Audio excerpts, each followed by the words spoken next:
Loco-Roco est un jeu de plateforme conçu en 2006 par Tsutomu Kuno et développé par SCE Japan Studio pour Sony.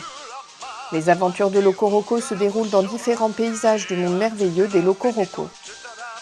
Et pour déplacer le personnage, ce sont ses décors qu'il faut bouger.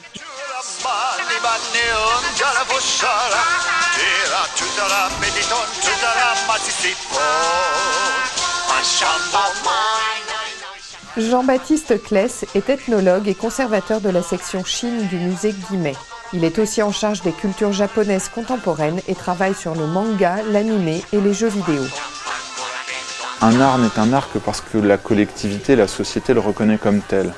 Donc quand vous aurez non pas un ou deux experts qui le diront, mais que ce sera une évidence pour tout le monde, eh ben, ce sera un art.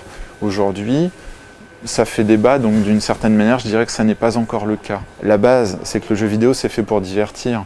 Maintenant, dire d'un jeu « il est divertissant », forcément, c'est un discours qui ne va pas satisfaire à toutes les questions que les gens se posent.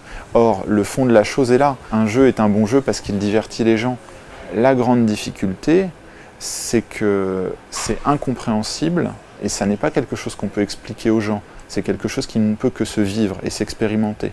La notion même de gameplay déjà est un peu étrange, c'est de la pure abstraction. Je suis frappé de voir des jeunes d'une quinzaine d'années, filles comme garçons, qui ont expérimenté tous les types de jeux. Ils se font une culture du jeu vidéo qui est large et donc ils expérimentent différents gameplays, ce qui fait que les termes qu'on pourra employer, je pense, dans 10 ans, quand l'analyse qui est faite actuellement sera diffusée au grand public, ils la comprendront beaucoup mieux parce qu'ils en auront les clés.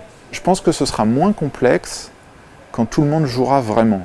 C'est comme si on avait voulu expliquer la conduite automobile à une population qui n'avait jamais vu une voiture, ce serait totalement abstrait.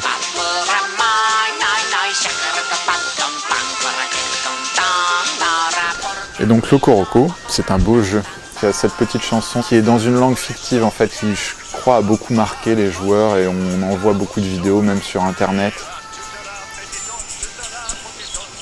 Il y a vraiment en plus, je dirais, une inventivité dans ce jeu. Ça répond pas au code traditionnel du jeu vidéo et c'est ça la force de Loco-Roco. C'est que ça cherche pas à reprendre des poncifs ou à s'y adapter, mais au contraire ça invente son propre univers pour s'amuser.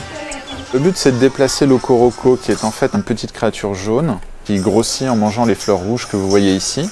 Il faut aussi pour gagner des points avaler les petits personnages violets. Je dirais que c'est un jeu très accessible pour le débutant et ce qui le rend très agréable pour des joueurs occasionnels comme moi parce qu'il ne nécessite pas un apprentissage très long et puis il y a quelque chose de très humoristique dans la conception qui fait que c'est un jeu qui fait sourire. Bon là c'est une phase un peu difficile. Je vais perdre un petit bout de Loco-Roco sur un truc qui pique. Si je me séparais en plein de petits Loco-Roco je m'en sortirais mieux mais j'aime bien le défi. La créativité est infinie et puis bon, il en va des jeux vidéo comme de la bande dessinée, du roman, du film. On n'en fait jamais le tour. C'est aussi pour ça que c'est un objet de partage.